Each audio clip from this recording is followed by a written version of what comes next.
우리 제목 한번 같이 읽을까요? 자, 시작. 오병이어의 기적이 이루어지는 삶. 마가복음 6장 34절에서 44절 말씀 같이 읽습니다. 자, 시작. 예수께서 나오사 큰 무리를 보시고 그 목자 없는 양 같음으로 인하여 불쌍히 여기사 이에 여러 가지로 가르치시더라.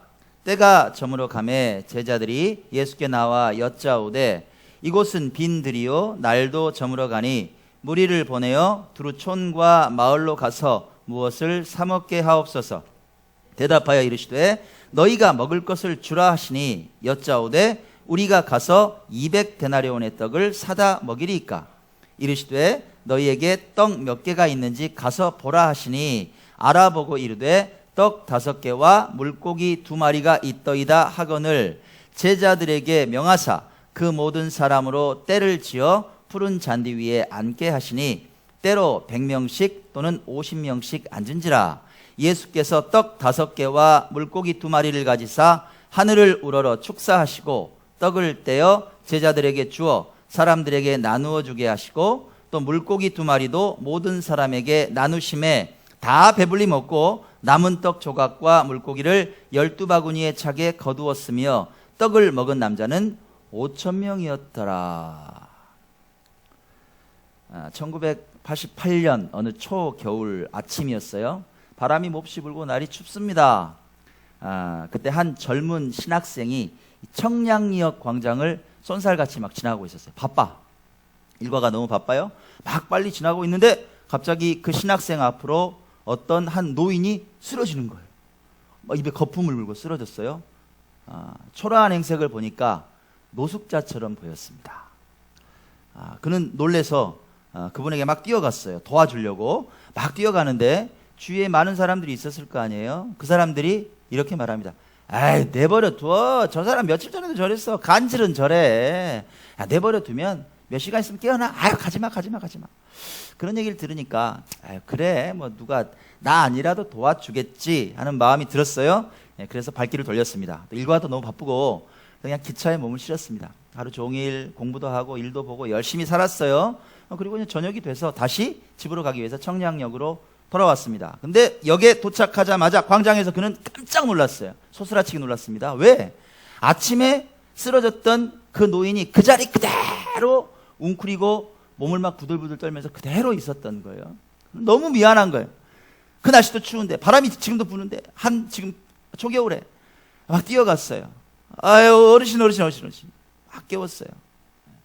가서 묻습니다. 아니 뭐라도 좀 드셨어요? 하루 종일 이러고 있었어요. 이렇게 막 흔들어 깨웠어요. 그러니까 그 노숙인 노인이 이렇게 대답합니다. 힘없이 나 어제부터 아무것도 못 먹었어. 이렇게 대답하는 거예요. 나 아무것도 못 먹었어. 그 대답 속에서 그 신학생은 하나님의 음성을 들었습니다. 어떤 음성이었을까요? 내가 배고프다. 언제까지 나를 이 차가운 길바닥에 눕혀놓을 셈이냐. 그 신학생은 독일로 유학을 가고 싶었습니다. 그리고 아름다운 전원교회를 멋지게 지어서 목회를 잘하고 싶었어요. 그는 그 꿈을 그날 내려놨습니다. 그리고 그날부터 청량리에 있는 노숙인들에게 라면 한 그릇을 끓여주면서 섬김 사역을 시작했습니다. 그로부터 28년이 지났습니다.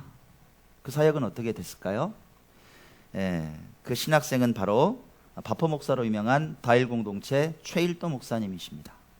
그 최일도 목사님은 홈페이지 인사말에서 이렇게 인사하고 있습니다.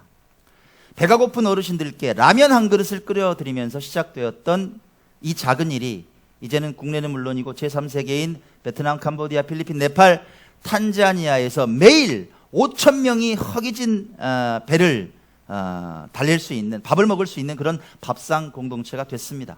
뿐만 아니라 돈이 없어서 치료를 받지 못하던 사람들이 많았는데 그런 사람들을 위한 전액 무료 병원인 다일천사병원이 2002년에 개원을 했고 지금까지도 멈추지 않고 운영이 되는 놀라운 기적이 계속 일어나고 있습니다. 이렇게 인사하고 있습니다.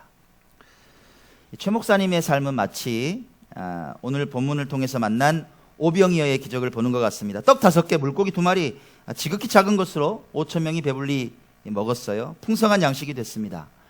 남자가 5천 명이라 그랬어요. 그때 여인들과 애들은 숫자에 넣지도 않습니다. 계산을 하면 곱하기 4 정도 하면 돼요. 약 2만 명의 군중이 먹었어요. 그런 놀라운 기적입니다. 양식이 끊임없이 재생산된 거예요. 한번 광경을 상상해 보세요. 그 떡이라는 게 이제 우리나라에 오니까 떡이라고 보니까 브레드예요. 빵입니다, 빵. 그죠? 자, 빵을 막 찢어서 나누는 거예요. 그런데 찢어서 나누면 또 생겨. 물고기를 나눴어요. 살이 또 차올라요. 2만 명이 먹고도 남는 놀라운 기적이 일어났어요. 그 제자들 막 모습이 어땠겠어요? 막 찢었는데 그 하나님의 기적을 보면서 입이 막 함지박만하게 벌어졌지 않겠습니까? 막 신나서 그냥 막 음식을 나누는 그 모습을 한번 생각해 보세요. 2만 명의 군중이 있고. 오병이어의 이 놀라운 기적이 오늘 우리들 삶에도 일어나는 게 가능할까요? 우리들 삶에 일어나는 게 가능합니까? 오늘 설교를 준비하면서 이런 생각이 들었습니다. 주님, 오병이어의 기적이 사랑하는 기쁘고 즐거운 교회 성도들의 삶 속에 일어나길 원합니다. 이런 마음이 들었어요. 어떻게 하면 이런 놀라운 일이 일어날 수 있을까? 우리에게 주시는 교훈을 한번 생각을 해봅시다. 첫 번째, 불가능한 상황을 보지 말고 해결자 되시는 예수님을 바라보라는 얘기입니다. 상황을 보지 말고 해결자 되시는 예수님을 바라보라. 자, 35절 36절에 제자들의 말이에요. 제자들이 예수님께 나와 이렇게 말합니다. 이 말을 요즘 언어로 좀 풀어볼게요. 그러면 이런 말입니다. 주님, 지금 우리가 있는 데가요, 인가가 하나도 없네. 사람들이 없어요. 지금 뭐 집도 없고 허벌판이에요. 날도 곧 저물어 갈 것 같아요. 근데 이 수많은 군중들 어떻게 합니까? 뭐 좀 먹어야 돼. 아침부터 쫄쫄 굶었어요. 주님, 그러지 말고요, 좀 흩으세요. 가까운 데 좀 가서, 마을로 가서 두루 사 먹게 하세요. 그리고 뭐 나중에 다시 뭐 모여라, 이렇게 해도 되지 않습니까? 의기양양하게 이렇게 말하는 거예요. 당연히 이렇게 말하면, 야, 정말 우리 제자들 똑똑해. 그렇게 알려? 이렇게 대답하실 줄 알았는데 주님께서는 뭐라고 대답하십니까? 너희가 먹을 것 줘, 이렇게 말씀하시는 거예요. 보내지 마. 너희가 그 해결해. 이렇게 말씀을, 제자들 얼마나 놀랬겠어요. 그렇죠? 이 주님께서 너희가 먹을 것을 줘, 이렇게 대답을 하시니까 제자들이 이렇게 반문합니다. 주님, 우리가 200데나리온의 떡을 사다가 먹여야 됩니까? 한 데나리온은 요즘으로 말하면 그 성인 하루 품삯이에요. 물론 기준이 뭐 여러 개지만 요즘 예를 들어 뭐 최저임금이 얼마 정도 합니까? 한 6, 7천 원 이 정도 하죠. 그러면 뭐 6천 원 정도 잡고요. 8시간 일했다. 그러면 뭐 한 5만 원 조금 안 되게 되죠. 5만 원 정도 생각해 봐요. 그러면 200데나리온이면 얼마입니까? 요즘 같으면 1,000만 원 되는 거네. 그죠? 맞죠? 맞나? 그죠? 한 1,000만 원 정도 되는, 이런 돈을 가지고 저 사람들을 먹여야 됩니까? 이 말이에요. 요한복음에 보면 이 계산이 엄청 빠른 제자가 누구냐면 빌립이었다, 이렇게 기록을 하고 있습니다. 요한복음에 가면 더 자세하게 설명을 해요. 자, 빌립의 말 봅시다. 자, 읽어볼까요? 시작. 빌립이 대답하되 각 사람으로 조금씩 받게 할지라도 200데나리온의 떡이 부족하리이다. 계산 빠르죠? 조금씩 주더라도요, 안 돼요. 턱도 없어요. 이런 말이에요. 상당히 대단한 제자예요. 자, 이 제자들의 태도를 한번 정리해 봅시다. 뭐예요? 내게 주어진 현실에 대한 상황 파악이 기가 막혀요. 기가 막혀 보니까 정확하게 상황을 딱 보는 거예요. 요건 요거고 요건 요거야. 정확하게 보는 거야. 사실 틀린 말 하나도 없죠, 여러분. 욕할 거 없어요. 틀린 게 없어요. 맞는 말이에요, 이게. 자, 우리 군중들 있는 상황으로 한번 돌아가 봅시다. 2만 명, 그러니까 감이 좀 오세요? 2만 명 어느 정도인지 이해하실 수 있게 설명을 해드리면, 요 가까운데 기아 챔피언스 필드가 있습니다. 그죠? 그 큰 경기장이 22,000석 정도 돼요. 거기가 군중들이 꽉 차 있다고 보시면 돼요. 야구 경기장에 그 정도 군중들이 모여 있는 거예요. 그 사람들 밥을 다 먹여야 돼요. 근데 해가 뉘엿뉘엿 저물어가고 있어요. 방법이 없잖아요. 그렇죠? 여러분, 예수님께서 후원금 엄청 받으시면서 야, 걷어 뭐 이렇게 하시면서 사역하신 분입니까? 제자들 12명 그냥 따라다녔어요. 예, 뭐 가까운 고을로 또 멀리 가시면서 그렇게 자비랑 사역을 하셨던 분이세요. 제자들에게 돈도 없죠. 그렇다면 따지고 보면 제자들이 잘못한 거 있어요, 없어요, 여러분? 없어요. 그리고 못 먹이는 게 당연한 거예요. 근데 이 마당에 12명 제자들에게 2만 명을 먹여라, 이런 오더링 자체가 앞뒤가 안 맞는 것처럼 마치 보여요. 상황이 예수님이 마치 틀린 것 같이 보입니다. 상황 파악을 기가 막히게 한 제자들이 맞는 것 같죠. 그죠? 상황 파악 제대로 했잖아요. 현실은 이래요. 예수님이 틀렸어요, 이 말이에요. 우린 살아가다가 보면 마치 이 똑똑한 제자들처럼 상황 파악을 기가 막히게 잘하는 경우가 많습니다. 삶에서 만나는 수많은 문제들이 있죠. 선택의 상황이 있습니다. 오른편, 왼편, 어떤 걸 골라야 되지? 뭐 이런 상황들이 빠지죠.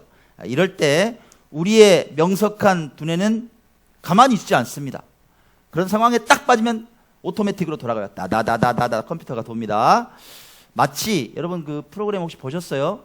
예, 저는 꼭 그 프로는 보는데 개콘하고 우차사는 제가 보거든요.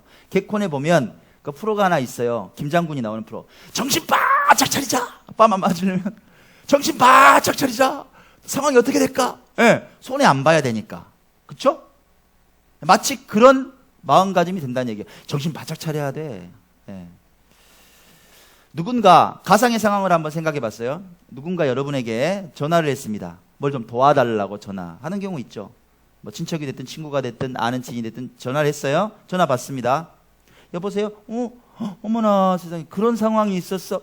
어머 너무 안타깝다. 세상에 나도 좀 도와주고 싶은데 근데 알잖아. 나는 힘이 하나도 없는 게 알지? 그래. 그래. 스스로 좀 어떻게 방법을 좀 마련해봐. 열심히 찾으면 방법 안 보이겠어? 하늘은 스스로 돕는 자를 돕는다 그러잖아. 열심히 좀 찾아봐. 그래 다음에 그래 전화 자주 하지 말고 자.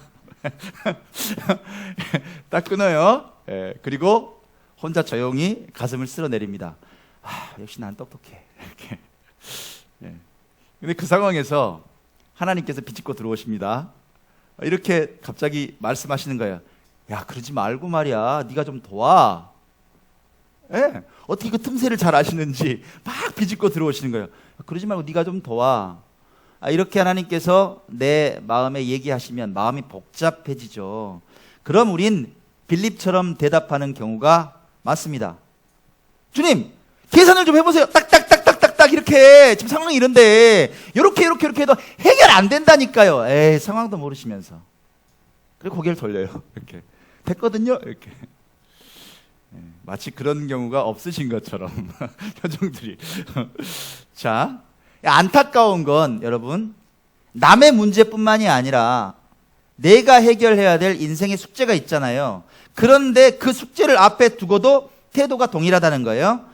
내가 처한 현실의 조건을 먼저 봅니다. 어려움을 먼저 봐요. 그럼 계산을 잘해요. 너무나 정확하게 보는 거예요. 그리고 이건 안 돼 하고 한계점을 딱 만들어버리고 눈을 감습니다. 그런 경우가 많아요. 그게 안타깝죠.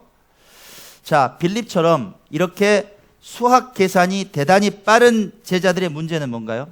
제자들의 문제. 계산 진짜 빨랐잖아요. 예, 여러분 언제나 함께 계시는 예수님을 보지 않는다는 거예요. 38년 된 병자를 고치셨어요. 바다를 잠잠케 하셨어요. 죽은 자를 살리셨어요. 예수님의 옷자락을 만진 여인이 그 자리에서 나왔어요. 늘 함께 계세요. 제자들과 늘. 그 예수님이 지금도 여기 계시다고요. 근데 봐요, 안 봐요? 안 봐요. 그게 문제라고요. 망각해요. 까맣게 잊어버려요. 신기하죠? 여러분 제자들에게 손가락질 할 수 있겠어요? 여러분? 문제 해결자 되시는 전능하신 성자 하나님은 결코 제자들을 떠나신 적이 없단 말이에요. 우리에게 견줘서 말하면 예수님은 여러분의 삶을 한 번도 떠나신 적이 없다고요. 여러분이 문제가 있든 없든 떠나신 적이 없어요. 근데 여러분은 있죠. 예수님 없어. 문제를 크게 봅니다. 필립 얀시가 이런 말을 했어요. 우리가 기댈 수 있는 것이 아무것도 없을 때, 심지어 우리 자신도 믿을 수가 없을 때, 그때도 하나님은 그곳에 계신다. 아멘. 우리도 믿을 수 없는 순간이 있어요. 사람들은 그럴 때 자살합니다. 스스로가 싫어질 때. 그 순간에도, 그 극악한 순간에도 하나님은 그곳에 계신다는 거예요. 예레미야서에서 하나님께서 말씀하세요. 나는 여호와여 모든 육체의 하나님이라. 내게 능치 못한 일이 있겠느냐? 여러분께 말씀하시는 거예요. 나는 네 하나님이야. 내가 능치 못할 게 있겠어? 근데 왜 너는 문제만 바라보고 있어? 왜 고개만 그렇게 숙이고 있어? 왜 안 된다고만 해? 왜? 내게 능치 못할 일이 있겠느냐? 여러분께 물어요. 하나님께서. 예수님께서는 이렇게 말씀하십니다. 예수께서 저희를 보시며 이르시되 사람으로서는 할 수 없으되 하나님으로서는 다 할 수 있느니라. 사람들은 못해. 너희들은 안 될 거야. 근데 하나님께서는 다 하셔. 오늘 주님의 말씀이 여러분에게 임하기를 원합니다. 우리가 기도 5만 번 받았다고 무지하게 부러워하는 사람이 있어요. 5만 번 기도 응답을 받았다는 얘기는 기도하자마자 응답 받는다는 얘기예요. 예? 기도는 곧 응답이에요. 여러분 그런 인생이 됐으면 좋지 않겠습니까? 기도했는데 응답이 안 돼요. 하나님하고 상관없는 기도하는 거야. 그러니까 그 조지 뮬러가 이런 말을 했습니다. 나는 아무것도 아닙니다. 나는 없는 것이 더 낫습니다. 그러나 예수 안에 있으면 모든 것이 가능합니다.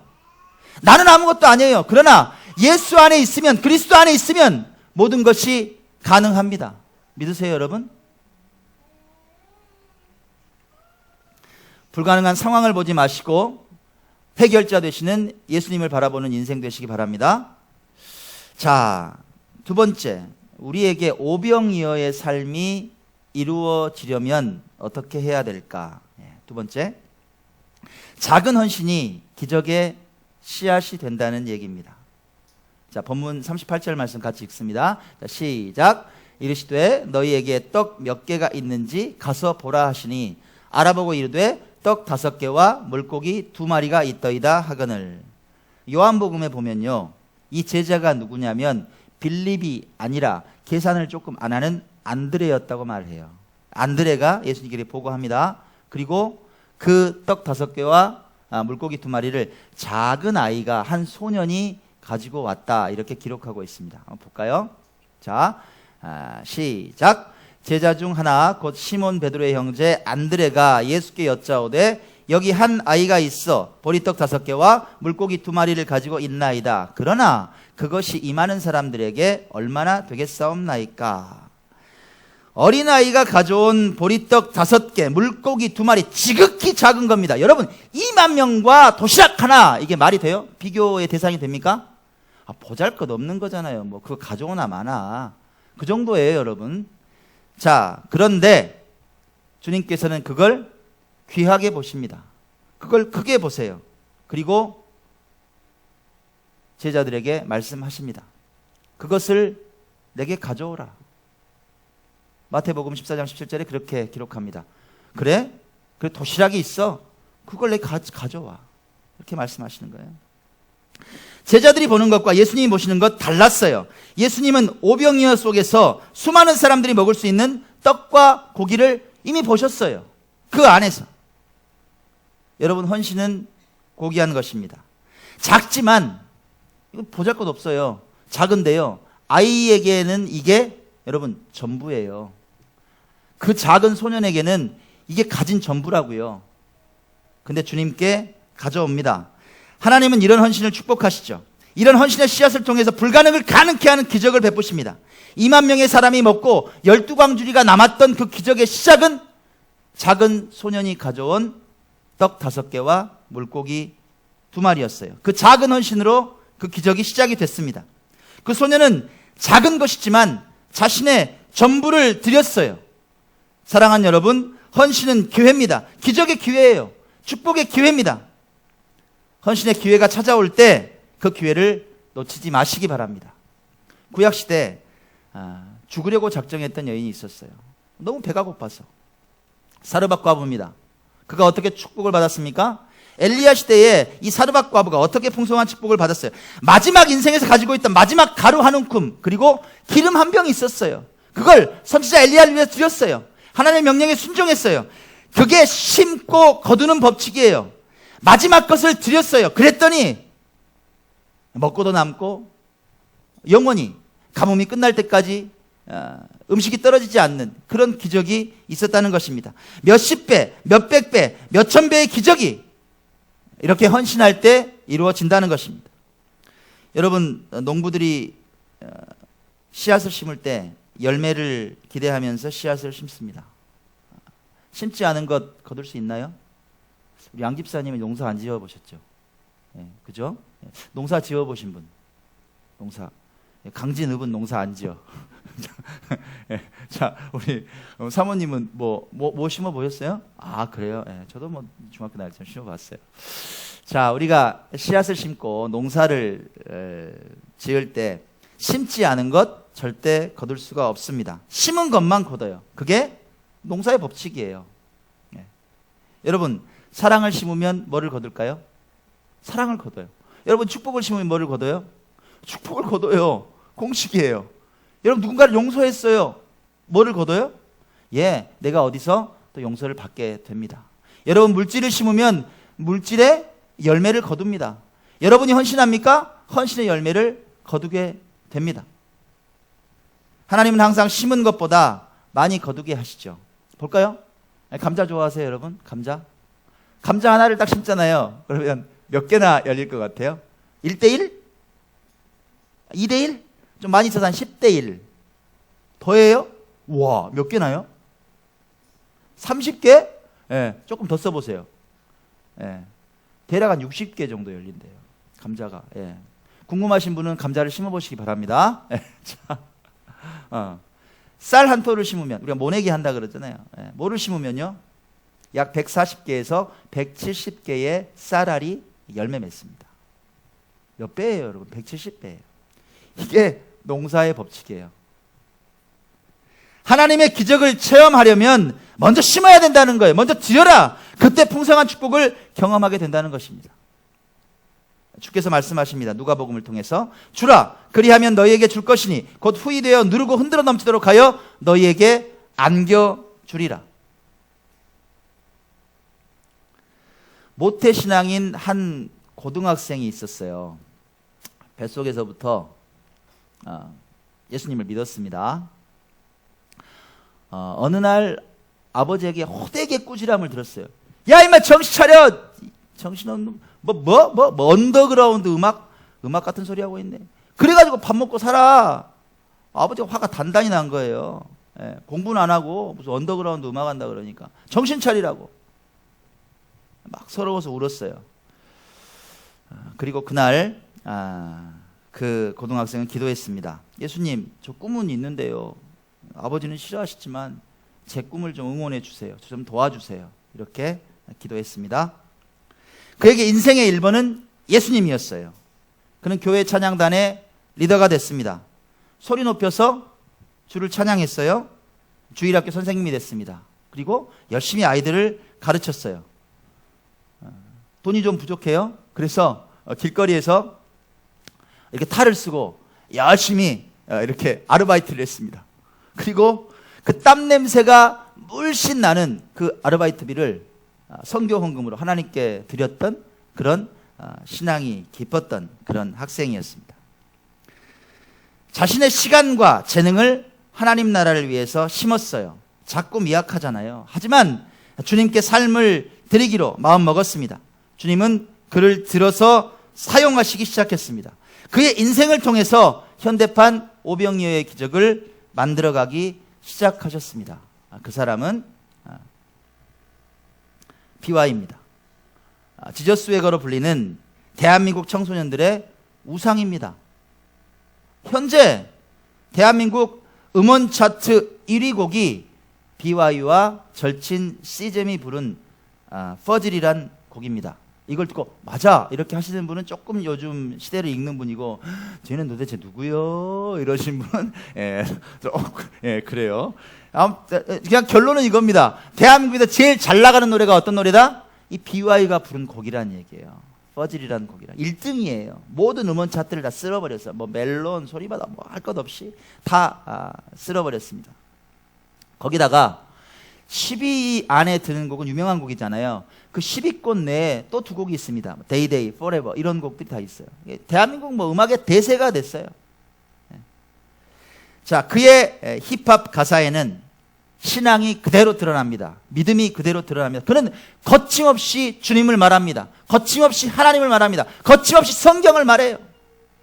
한번 가사를 한번 볼까요? 예를 한번 들어볼게요.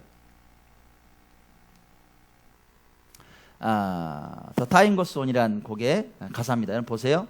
내 삶은 바로 신이 만들 예술 작품의 피처링, 나의 불완전함을 사용하는 창조주의 심포니, 나로 인해서 쓰여지는 위대한 히스토리. 어쩌면 이 모든 건 내 이야기가 아닌 히스 스토리. 이해 가세요 지금? 예, 내 인생이 그냥 살아가는 게 아니라는 거예요. 하나님께서 만든 예술 작품이라는 거예요. 나는 불완전하지만 하나님께서 음악 같은 인생을 만들어 가신다. 나로 인해서 역사가, 위대한 역사가 쓰여지고 있다. 그게 누구의 이야기냐? 하나님의 이야기라는 거예요. BY는 언론과의 인터뷰를 통해서 이렇게 말했습니다. 저는 예수님을 믿는 사람입니다. 안 믿는 분들이 속되게 말하는 예수쟁이에요. 제 삶에 있어서 그분이 가르치신 것들이 너무나 귀하기 때문에 가르침대로 살려고 노력합니다. 그의 노래를 듣고 마음이 아파서 우울했던 이 나라 청소년들이 자존감을 회복하고 있습니다. 다시 내가 교회에 가야겠다. 난 교회는 진짜 싫었는데 나 BY 때문에 교회 한번 갈래. 하나님 진짜 있는 것 같아. 예수님 있는 것 같아. 지난번 BY가 광주에 왔다 그러니까 문예람 양과 이영은 양이 가서 7시간을 기다렸어. BY를 봤다고. 예, 예. 그런 대한민국의 우상입니다, 여러분. 예, 예. 열심히 줄 서고 있었는데 다른 고등학생이 새치기해서 열받았대요. 자, 결론을 맺습니다. 사랑하는 여러분 인생에서 주님께 드릴 수 있는 떡과 물고기는 과연 뭡니까? 도대체 그게 뭔가요, 여러분? 여러분께 묻습니다. 주님께 드릴 수 있는 지극히 작고 작은 떡과 물고기가 뭐예요, 여러분? 혹시 아직도 빌립처럼 계산만 하고 계시지는 않습니까? 이거 안 되는데요? 이거 안 돼요, 이거는. 이렇게 버티고 계시는 그 손에 꼭 움켜진 떡과 물고기는 과연 뭔가요? 그게. 그 상태에서는 주님께서 여러분의 삶에 관여하실 수가 없습니다. 기적은 없어요. 예수님은 말씀하십니다. 그것을 내게 가져오라. 작은 소년이 되십시오, 여러분. 내가 가진 작은 것 주님께 올려드리면 최일도 목사님의 삶처럼, BY의 삶처럼 수천 수만을 살리고 영혼을 깨우는 위대한 인생이 될 수도 있습니다. 여기 함께한 우리 사랑하는 기쁘고 즐거운 교회 지체들이, 또 특히 아직은 어린 우리의 자녀들이 대한민국을 깨우는 빛나는 오병이어가 될 수 있길 간절히 축원합니다. 아멘.